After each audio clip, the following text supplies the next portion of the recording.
Hello everyone, welcome back to my YouTube channel trading trends. आप सभी का एक न्यू चार्ट रीडिंग की वीडियो में स्वागत है। चलिए शुरू करते हैं। बैंक निफ्टी अगर आप देखो तो बैंक निफ्टी में जैसे मैंने आपको परसों बताया भी था कि बैंक निफ्टी के लिए इंपॉर्टेंट रेजिस्टेंस रहने वाला ये वाला लेवल जो कि है 53,000 लगभग 200 से लेके 300 का पूरा ये जोन। ऑटोमेटिकली जब मैं आपको एक लेवल बोल रहा हूँ वो पूरा जोन कंसीडर होता है। जोन कैसे रहेगा? नीचे के 50 पॉइंट, ऊपर के 50 पॉइंट। तो ये चीज आपके माइंड में रहनी चाहिए कि हमेशा जब भी हम सपोर्ट रेजिस्टेंस देख रहे हैं वो हमेशा जोन होते हैं। वो रेजिस्टेंस कभी भी एक पॉइंट हो नहीं सकता। होते हैं कभी कभी, एक कंडीशंस होती हैं कहीं जहाँ हम उनको पॉइंट के तौर पे देख सकते हैं। बट मार्केट जो रिएक्शन करता है वो अकॉर्डिंग टू जोन ही करता है। मार्केट अगर आप देखो तो ऐसा बिल्कुल रेयर होगा कि भाई इस लेवल को टच करके आ जाए और मैं बोलूंगा यार इसको टच कर दिया, ये मैंने बड़ा सपोर्ट निकाल दिया, रेजिस्टेंस निकाल दिया। ऐसा नहीं होता। हमेशा जोन ही होता है। मार्केट कई बार देखो रेयर केस होता है यहाँ टच कर दे, कोई दिक्कत नहीं है, नहीं भी करेगा मार्केट यहाँ पर आए। अब देखो मूवमेंट क्या हुई, मूवमेंट को समझो। चार्ट को समझने के लिए पहले मूवमेंट को समझो। पहले थोड़ा सा वन डे टाइम फ्रेम में चलते हैं। थोड़ा सा आपको ओवरव्यू दे देता हूँ। वन डे टाइम फ्रेम में जैसे आपको पता ही है कि बैंक निफ्टी को मैंने आपको कहा था कि थोड़ी सी पुल बैक मूवमेंट देखने को मिल सकती है, और वही हुआ है। जितने लोगों ने यहाँ बाइंग पहले स्टार्टिंग में बाइंग करके रखी थी, मार्केट कंटिन्यूअसली ऊपर वाली साइड जा रहा था, बट सेलर्स इसको थोड़ा सा डोमिनेट करते हैं, बायर थोड़ा अपना इंटरेस्ट लूज करते हैं। जैसे इस लेवल के नीचे निकलता है, इसको एज अ इंपॉर्टेंट सपोर्ट माना जाता है डे टाइम फ्रेम में 53,800 को। जैसे इस नीचे निकलते हैं आपको एक नीचे वाली साइड मूवमेंट देखने को मिलती है। अब यहाँ पर जो ट्रेंड है डे टाइम फ्रेम और इंट्राडे में दोनों में बीरिश हो चुका है। बस ये आपको माइंड में रखना है। अब हम चलेंगे 5 मिनट टाइम फ्रेम में और देखेंगे कि मार्केट ने किस तरीके से रिएक्शन किया है। फिर अगर आप देखो तो मार्केट करता क्या, देखो मार्केट ने किया क्या। मार्केट खुलता है गैप डाउन खुलता है। मेरे को लगा कि बैंक निफ्टी यहीं थोड़ा सस्टेन करने के बाद ब्रेक डाउन करेगा, तो यहाँ एक एंट्री ले लूंगा। ठीक है, ये मेरा माइंडसेट था उस टाइम पे, क्योंकि मेरे को पहले से ही प्रेडिक्ट करना है ना कि बैंक निफ्टी किस तरीके की मूवमेंट कर सकता है। और मैंने इसके साथ एक क्या जोड़ना पड़ता है, एक कंडीशन जोड़नी पड़ती है। ये मेरी कंडीशन थी कि मार्केट अगर यहाँ पर सस्टेन करेगा तो ही मैं एंट्री लूंगा। ये मेरी कंडीशन थी। आपका चक्कर क्या रहता है ना, आप कंडीशन डिफाइन नहीं करते हो। अगर बैंक निफ्टी ऊपर जा रहा है तो यहाँ कुछ करेगा, सस्टेन करेगा, या पुल बैक लेके यहाँ पर रुकेगा, कुछ करेगा, उसके बाद ही मैं एंट्री लूंगा। कंडीशनल ट्रेड लेने होते हैं हमने, अपना नहीं। ऐसे रैंडम ट्रेड नहीं लोगे। अगर आप रैंडम ट्रेड लोगे तो आप लॉस में ही जाओगे। देखो आप एक दिन प्रॉफिटेबल हो सकते हो, 2 दिन हो सकते हो। अगर आपको सारी जिंदगी प्रॉफिटेबल होना है तो आपको कोई कंडीशनल ट्रेड ही लेने चाहिए। कोई लॉजिक तो होना चाहिए उस ट्रेड का। अच्छा, हालांकि वो लॉजिक क्या पता वैलिड हो कि नहीं हो, वो रीजन क्या पता आपके अकॉर्डिंग वैलिड हो बट औरों के अकॉर्डिंग वैलिड नहीं हो। तो ये चीज फिर भी आपको समझनी चाहिए कि आपके माइंड में कुछ लॉजिक होना चाहिए before entering into a trade. ठीक है। अब देखो क्या करता है बैंक निफ्टी, गैप डाउन खुलता है, बायर स्ट्रांग अपनी स्ट्रेंथ दिखाते हैं, या सेलर अपना प्रॉफिट बुक करते हैं, जो मर्जी रीजन हो। यहाँ पर आपको अच्छी खासी बाइंग कैंडल देखने को मिलती है। बाइंग कैंडल देखने को मिलती है, उसके बाद क्या होता है, मार्केट सस्टेन करता है। अब देखो यहाँ पर दो कंडीशन है। या तो मार्केट पुल बैक ले, फिर से ऊपर आए और फिर से यहाँ पर सस्टेन करे, क्योंकि अभी जो ट्रेंड है वो बियरिश है। इसलिए मैं यहाँ पर पुल बैक में एंट्री नहीं लूंगा, मैं एंट्री यहीं ही लूंगा।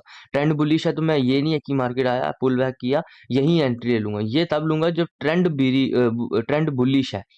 अगर ट्रेंड बीरिश है तो मैं यहाँ पुल बैक पे एंट्री नहीं लूंगा, फिर मैं इसके हाई पे एंट्री लूंगा। अगर ट्रेंड बुलिश होता तो मैं फिर यहाँ पुल बैक पे एंट्री ले लेता, पर ट्रेंड बीरिश था इसलिए मैंने यहाँ एंट्री नहीं ली, यहाँ वेट किया। बायर्स ने कोशिश की, बायर्स ने अपनी स्ट्रेंथ दिखाने की कोशिश की, बट बायर्स सस्टेन नहीं कर पाते। और जब मार्केट कल की क्लोजिंग के पास आके यहाँ पर सस्टेन करता है ना, देखो ट्रेड छोटा हो बड़ा हो मैटर नहीं करता, बट आपको इंपॉर्टेंट लेवल की समझ होनी चाहिए। कल की क्लोजिंग अपने आप में कहीं ना कहीं सपोर्ट रेजिस्टेंस होती है। सुबह की जो कैंडल बन गई, कभी कभी आप इसको आप निगलेक्ट भी कर सकते हैं। क्यों निगलेक्ट करोगे? क्योंकि इसके लिए तो इंपॉर्टेंट यही रहने वाला है। इसका लो ही एज इंपॉर्टेंट सपोर्ट की तरह एक्ट करेगा और इसका हाई एज इंपॉर्टेंट रेजिस्टेंस की तरह। बट जो प्रीवियस हमारे पास जो पास्ट का थोड़े से हमारे रेफरेंस पॉइंट रहेंगे, जो कि रहेगा कल की क्लोजिंग। जो कल की क्लोजिंग के बाद जैसे मार्केट यहाँ सस्टेन करता है, आप देखो क्लियर कट दिख रहा है कि यहाँ पर सेलर में स्ट्रेंथ ज़्यादा है। और जैसे ही कैंडल क्लोज करता है यहाँ पर मैं एंट्री लेता हूँ। मार्केट थोड़ा सा यहाँ पर सस्टेन करता है और एक लगभग 100 पॉइंट के करीब यहाँ पर मूवमेंट देता है। और आपको पता है एक्सपायरी भी तो अच्छी खासी यहाँ पर 110-20 पॉइंट की मूवमेंट मिल जाती है, और जिसको हमें अच्छे खासे तरीके से इंजॉय करते हैं। देखो बिल्कुल सिंपल है, आपको कुछ भी एक्स्ट्रा ऑर्डिनरी नहीं करना। ट्रेंड को फॉलो करो, ट्रेंड का पता होना चाहिए, कैंडलस्टिक किस तरीके से बिहेव कर रहे हैं, कंडीशन क्या बन रही है, आप किस कंडीशन के अकॉर्डिंग ट्रेड लोगे। जब आप खुद पे ट्रस्ट करते हो ना यार, एक्चुअल चक्कर है आप खुद पे ट्रस्ट नहीं करते हो। जब तक आप खुद पे ट्रस्ट नहीं करोगे, आप चीज़ों को समझ नहीं पाओगे, उनको उनको सही तरीके से कर नहीं पाओगे। ट्रस्ट का मतलब क्या होता है कि आपको पता है देखो यार, अब जैसे मैंने यहाँ एंट्री ली, मेरा ऐसा लगभग ये रहने वाला था। तो मेरे को ये अपने अंदर कॉन्फिडेंस होना चाहिए कि मैं यहाँ एग्ज़िट कर दूँगा। आप एंट्री क्यों नहीं ले पाते? क्योंकि आपके अंदर वो ट्रस्ट इश्यूज़ हैं, कि आपको लगता है यार एंट्री तो ले लूँगा बट मैं एग्ज़िट में लास्ट में एग्ज़िट नहीं कर पाऊँगा। जहाँ एंट्री पे थोड़ी कन्फर्मेशन ले लेता हूँ क्योंकि पीछे आपको कई बार लॉसेस हुए हैं, उस वजह से आप क्या सोचते हो कि यार एंट्री अच्छी कन्फर्मेशन में ले लेते हो। तो य जो 190 वाली एंट्री है वो आपको जाके मिलती है 206 में। अब 206 में मिलती है तो लगभग 16-17 पॉइंट का तो आपका एसएल ही बढ़ गया। 16-17 पॉइंट देखने में छोटे होते हैं, जब लॉट बड़े रहेंगे तब आपको काफ़ी दिक्कत आएगी। बैंक निफ्टी में एंट्री काफ़ी प्रिसाइज़ होनी चाहिए। एंट्री पे सबसे ज़्यादा फोकस करो, एग्ज़ीक्यूशन आपकी केयरफ्री स्टेट ऑफ माइंड से होनी चाहिए। मैं आपको कंटिन्यूअसली बोलता हूँ माइंडसेट पे काम करो, डिसिप्लिन पे काम करो। माइंडसेट कैसे बनता है? उसके ऊपर मैं साइकोलॉजी की वीडियोज़ अपलोड करता जाता हूँ। आप उसको समझो, इसके अंडरलाइंग डायनामिक्स को समझो। देखो जिन्होंने जिन्होंने प्रोफेशनल ट्रेडर की जो मतलब कंसिस्टेंट सक्सेसफुल ट्रेडर जो हो चुकी हैं, वो जो प्रोसेस से जो गुजरे हैं वो कहीं न कहीं ये था कि उन्होंने एक्सेप्ट किया।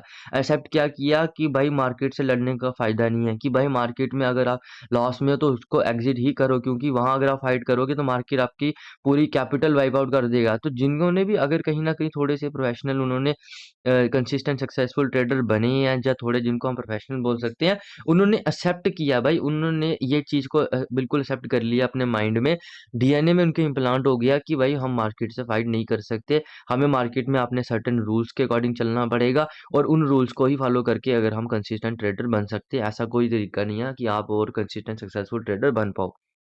देखो, बिल्कुल आसान चीज़ है, यहाँ पर कुछ भी एक्स्ट्राऑर्डिनरी देखने में बहुत आसान लग रहा है, जब आप रियलिटी में एंट्री लोगे ना, आपको पता चलेगा कि कितनी दिक्कत है इस चीज़। Thanks for watching this video, have a nice day.